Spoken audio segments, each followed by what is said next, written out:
Assalamualaikum warahmatullahi wabarakatuh. Waalaikumsalam warahmatullahi wabarakatuh. Gimana kabar kalian hari ini? Alhamdulillah luar biasa, tambah semangat. Allahu Akbar. Siapa yang hari ini tidak hadir? Hadir semua? Oke, hadir semua. Sebelum kita mulai pembelajaran tentang akhlak mahmudah, kita sama-sama murojaah terlebih dahulu surat Al-Fil. Kita baca sama-sama. A'udzu billahi minasyaitonir rajim. Bismillahirrahmanirrahim.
mendengarkan materi yang Bapak sudah siapkan, yaitu tentang akhlak mahmudah.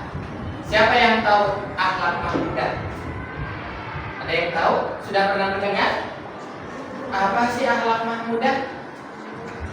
Jadi akhlak mahmudah, ada akhlak mazmumah. Akhlak mahmudah sama akhlak mazmumah. Kalau akhlak mahmudah adalah akhlak atau sikap yang baik yang ada pada diri kita semuanya. Ada akhlak yang baik dan ada akhlak yang buruk. Akhlak yang baik banyak hal. Akhlak yang buruk juga banyak di dalam diri kita. Namun pada saat ini kita hanya mempelajari tentang akhlak mahmudah saja.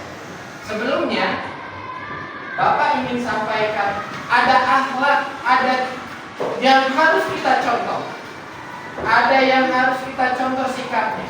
Siapa panutan kita? Kanjeng Nabi besar Muhammad Sallallahu Alaihi Wasallam. Kata Rasulullah, Innama bu'istu liutammima makarimal akhlak. Sesungguhnya Rasulullah diutus ke dunia ini hanya untuk menyempurnakan akhlak manusia. Dalam Al-Quran disebutkan, laqad kana lakum fi rasulillahi uswatun hasanah. Bahwa di dalam diri Rasul itu banyak sekali sikap suri tauladan yang baik yang bisa kita lakukan. Salah satunya contohnya adalah ketika Rasulullah dakwah, dilempari oleh kotoran hewan oleh kaum Yahudi saat itu. Bagaimana sikap Rasul? Walaupun Rasul dilempari kotoran hewan, Rasul datang ketika kaum Yahudi itu sakit.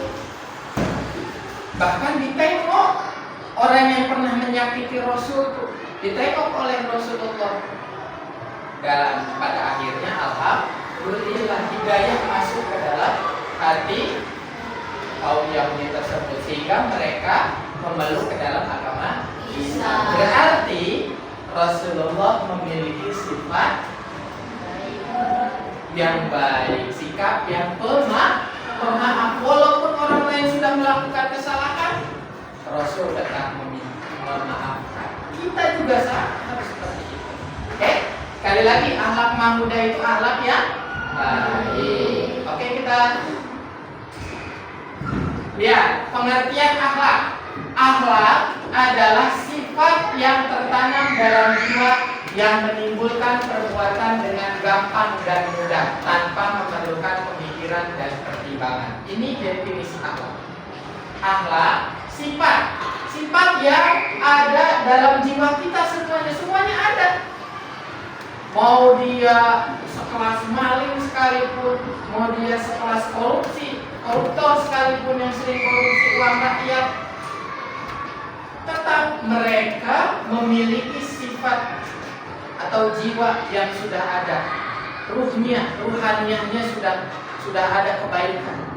Cuma kadang-kadang kita suka lupa karena ada sesuatunya, akhirnya memberanikan diri untuk mengambil barang orang lain dan sebagainya. Karena sikap akhlak yang mahmudah yang baik semua ada dalam diri manusia.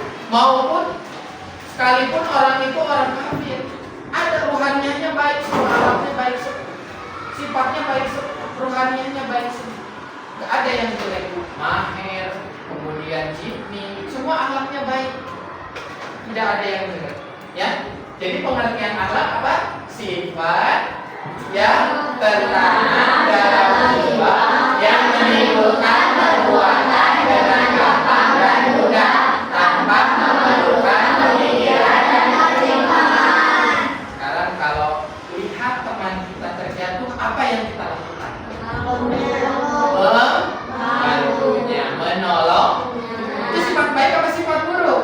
Sifat baik. Ketika ada yang terkena musibah, kita apa? Menolongnya. Ketika ada yang kesulitan dalam belajar, kita apa? Membantunya. Itu merupakan sifat dari akhlak kita yang sudah tertanam dalam diri. Ada rasa kepedulian terhadap orang lain. Kalau ada tugas harus dikerjakan, itu tanggung jawab. Oke. Sumber akhlak Islam yang pertama adalah Al-Quran. Al-Quran menentukan sepatutnya kekuatan manusia, menentukan perkara yang baik dan buruk, mengajak manusia untuk menyukai kebenaran, bersifat mulia, sabar, tekun, bersilaturahmi dan lain sebagainya.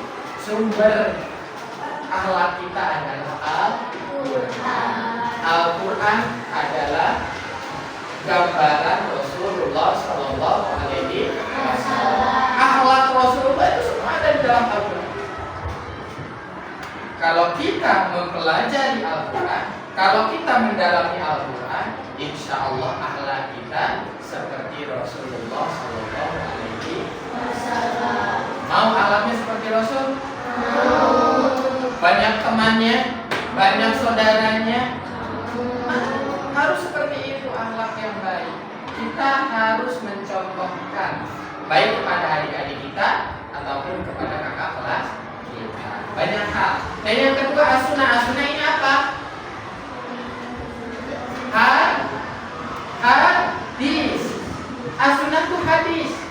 Tadi Al-Quran sama as-sunnah. Al-Quran itu kitab Al-Quran yang sering kita baca, yang sering kita pelajari. Yang as-sunnah ini nama lainnya adalah hadis. Hadis itu perkataan, perbuatan ataupun tingkah laku yang ada dalam diri Rasulullah Sallallahu Alaihi Wasallam. Semuanya ketetapan dari Rasul itu adalah hadis Rasul. Oke, hadis itu ada dua. Satu, ada hadis kursi. Hadis kursi itu hadis yang firman-Nya dari Allah, kemudian melalui kontekstualnya adalah dari Nabi Muhammad Sallallahu Alaihi Wasallam. Oke, yang ketiga, hati nurani.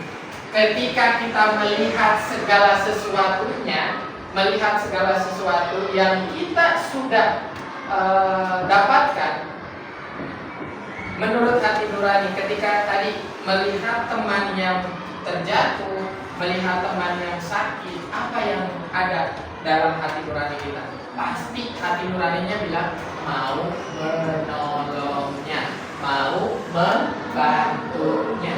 Betul nggak? Tapi apalah daya, biasanya menurut hati nurani kita bilang A, mulut kita bilang B. Misalnya contoh, kita contoh ini. Dalam menemukan uang, ada uang 100.000. Kira-kira menurut kalian ambil atau kalian biarkan? Biar benar, kalian biarkan. Mulut bilang biarkan nggak? Enggak. Yang bilang biarkan siapa? Hati, karena itu bukan hak milik kita, hak orang lain. Uangnya kita temuin, kemudian kita bingung ini mau dijadikan apa. Lebih baik kalau kita menemukan sesuatu, kita berikan kepada yang berhak dulu, ya. Kemudian disampaikan di melalui apa? Toa. Assalamualaikum warahmatullahi wabarakatuh. Setelah kehilangan uang di area masjid dengan nominal titik. Jangan disebutkan. Karena apa? Karena nanti banyak yang ngaku. Gak usah disebutin. Nanti pas pada saat ditanya berapa uangnya, ya coba sebutin uangnya berapa. 50.000. Salah, berarti bukan uang kamu. Ya, caranya seperti itu. Kalau kita menemukan sesuatu, kita harus berikan kepada yang berwajibnya dulu. Kalau di sekolah, kita kasihkan kepada guru dulu. Nanti biar guru yang nge-share di grupnya masing-masing. Itu ya. Jangan langsung diambil, karena itu bukan hak. Hati nurani pasti mengatakan itu bukan milik kita. Itu bukan milik kita, tapi itu milik orang lain. Yang menjadi milik orang lain jangan diambil oleh kita. Bisa dipahami? Karena hati nurani itu bersih, tidak ada dari hal-hal yang lain. Bersih semua. Hati kita itu bersih. Tergantung tadi tangan, mulut kita yang berbeda. Karena hati tidak mungkin berbohong. Yang berbohong apa? Mulut dan tingkah lakunya saja. Ya, berarti kita kalau perihal akhlak harus seperti apa? Harus menyesuaikan dengan Al-Quran, As-Sunnah, atau hadis. Kemudian yang ketiga adalah menurut hati nurani kita. Nah, di sini kita akan belajar tentang zuhud dan tawakal. Dua hal, zuhud dan tawakal merupakan sifat terpuji yang harus kita miliki selama hidup di muka bumi. Zuhud itu tidak mementingkan perkara duniawi saja. Saya mau kerja karena pengen uangnya aja. Nanti bagaimana untuk kehidupan kamu di akhirat? Sedangkan kehidupan di akhirat yang paling kekal, paling abadi di dunia hanya sama seperti halnya azan dengan qomat. Ada nggak yang azan dengan qomat itu lama banget sampai 1 hari 2 hari? Ada nggak? Nggak ada. Nah gitu sama kehidupan kita di dunia ini, antara azan dan iqamah saja. Masya Allah. Coba kita bayangin, sebentar nggak antara azan dan iqamah? Ada yang di masjidnya 5 menit? Ada nggak? Habis azan, sholat sunnah qobliyah, baru qomat. Gitu kan? Nggak lama kan? Nah itulah kehidupan kita di dunia. Hanya sebentar, hanya numpang lewat saja. Makanya kita penting memiliki sifat zuhud untuk menghasilkan dunia. Gak usah mikirin dunia mulu, karena kita nanti pada saatnya nanti ada kebutuhan untuk akhirat. Kalau dunia sudah kita miliki, maka akhirat nauzubillah min dzalik, berarti ditinggalin, gak mau ibadah. Tapi kalau kita sudah memiliki akhiratnya, ibadahnya udah hebat, dunianya akan didapatkan oleh kita semuanya. Mau dunia saja apa mau akhirat dapat dunia? Mau akhirat dapat dunia. Dan yang kedua tawakal. Tawakal itu pasrah. Kalau kita udah belajar nih, belajar itu bagian dari bentuk apa? Ikhtiar, usaha. Malamnya mau ulangan nih, kita ngapalin dulu A, B, C, D, dihafalin. Udah beres dihafalin sama kita, barulah kita berdoa sama Allah. Ya Allah, mudah-mudahan besok dimudahkan, dilancarkan dalam ulangannya. Nah, yang terakhir, tawakal pasrah. Semalam udah belajar, semalam udah berdoa sama Allah. Tinggal kita ngisi sholatnya. Bismillahirrahmanirrahim. Alhamdulillah hasilnya 60, hasilnya 70. Tapi puas nggak kalau hasil dari diri sendiri? Puas. Nah itu bagian dari proses berusaha, berdoa, dan tawakal. Pasrah, nggak usah lihat punya orang lain, kan kita udah belajar, kita kan udah berdoa sama Allah. Ngapain kita mau mau nyontek ke teman? Nggak akan mau kalau kita 3 aspek ini udah kita jalanin semuanya. Nggak mau kita ngelihat punya hasil temennya, nggak akan. Karena apa? Kita yakin sama Allah, karena kita udah berusaha, udah berdoa, kita pasrah aja sama Allah, kita tawakalin sama Allah. Itu kan? Kadang-kadang kita mah udah berusaha, udah berdoa, lupa sama yang tawakal tadi. Ini susah nih. Lihat ke temennya, akhirnya ngelihat hasil temennya. Oh, temennya dapat 100, boleh nyontek. Ada kepuasan nggak kalau boleh nyontek? Nggak ada. Coba kalau seandainya nilai 80 tapi hasil diri sendiri, ada kepuasan? Ada. Itu yang disebut dengan contoh tawakal. Nah ini tadi Bapak sudah sampaikan, akhlak yang tidak memiliki kecintaan yang berlebihan terhadap harta dan dunia. Jauhin dunia gampang. Kalau kita udah bisa mendapatkan sesuatu yang berkaitan dengan akhirat, insya Allah dunia akan mengikuti. Ladang amal kita di dunia nanti akan didapatkan nanti di akhirat. Kalau zuhud itu udah lepas dari kecintaan kita terhadap dunia. Harta kita itu milik Allah, semua itu adalah titipan dari Allah Subhanahu wa Ta'ala. Tuh, ciri-cirinya tidak menggantungkan kebahagiaan hidupnya pada harta yang dimiliki. Enggak ngerasa itu punya saya. Kalau ada orang yang membutuhkan, kita berikan. Yang kedua, kebahagiaan seorang zahid atau orang yang zuhud tidak lagi terletak pada hal-hal yang bersifat material. Yang ketiga, tidak duduk pada kesenangan dan hawa nafsu, mengutamakan kepentingan orang lain daripada diri sendiri, mengutamakan kehidupan akhirat daripada kehidupan dunia. Karena tadi balik lagi ke awal, dunia itu hanya sementara, akhirat yang kekal abadi. Orang kaya, orang miskin, mati. Raja-raja, mati. Rakyat biasa, mati. Semua mati. Menghadapi ilahi, dunia yang dicari, tak ada yang abadi. Nah, contoh perilaku zuhud, senantiasa mensyukuri terhadap nikmat yang Allah berikan kepada kita.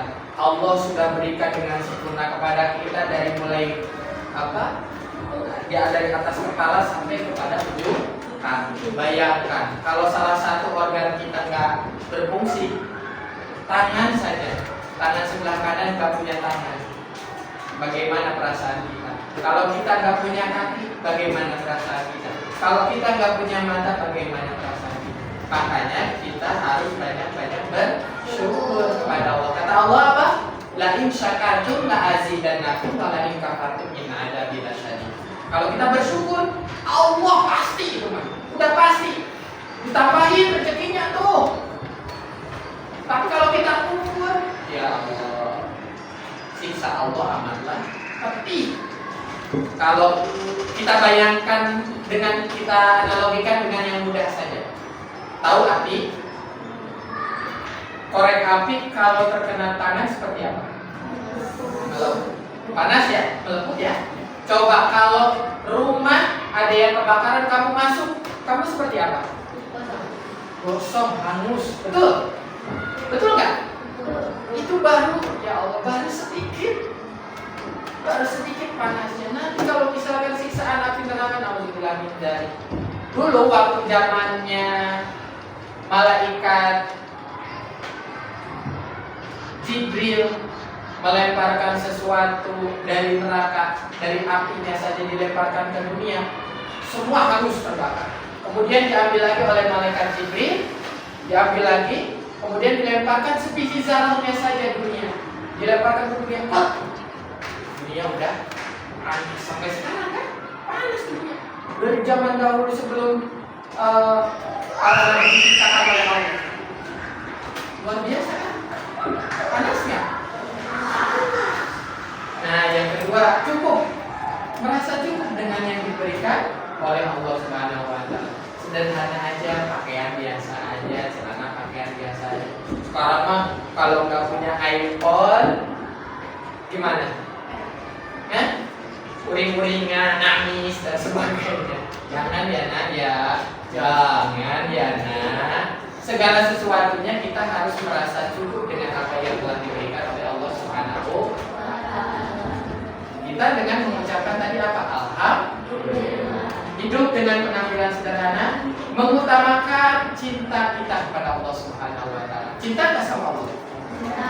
Bukti cinta apa? Dengan cara beribadah, berbuat baik kepada siapa? Tawakal tadi sudah, menyerahkan segala pikiran, ikhtiar dan usaha yang telah kita lakukan kepada Allah Subhanahu wa Ta'ala. Tuh, contoh perilaku bersyukur, contoh perilaku tawakal, selalu bersyukur. Kedua, tidak pernah berkeluh kesah dan gelisah. Aduh, ya Allah, ini sakit gigi, gimana ya?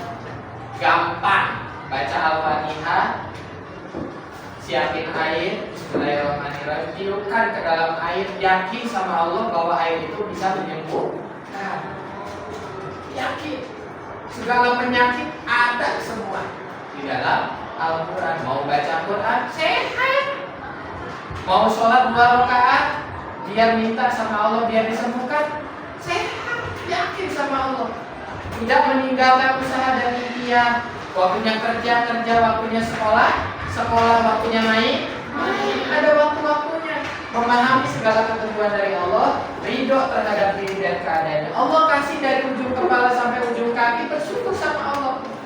Mata kita sempurna, hidung kita sempurna, mulut kita sempurna, telinga kita bisa mendengar, tangan kita bisa bergerak, kaki kita bisa melangkah. Itu udah ya Allah, udah luar biasa. Nikmat yang Allah berikan kepada kita semua, makanya kita harus bisa mencontohkan sikap tawakal. Terima kasih. Alhamdulillah pembelajaran hari ini telah selesai. Silakan jika ada yang ingin bertanya berkaitan dengan akhlak mahmudah tadi apa, zuhud dan tawakal kepada Allah. Ada yang mau bertanya sebelum nanti lanjut ke pelajaran yang lain? Ada? Tidak ada? Tidak ada, berarti Bapak nanti akan beri tugas dalam bentuk lembaran, tolong nanti diisi, ya, diisi, oke? Tapi Bapak minta kamu harus bisa memberikan salah satu contoh dalam kehidupan sehari-hari, contoh dari zuhud dan tawakal tadi, oke? Sebelumnya bisa dipahami?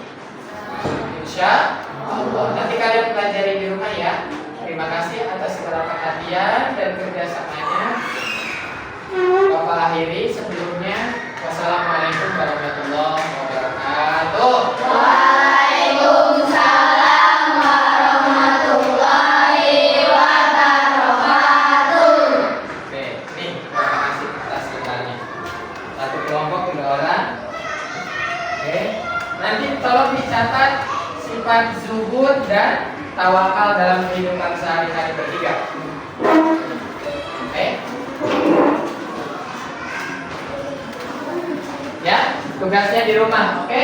Terima kasih.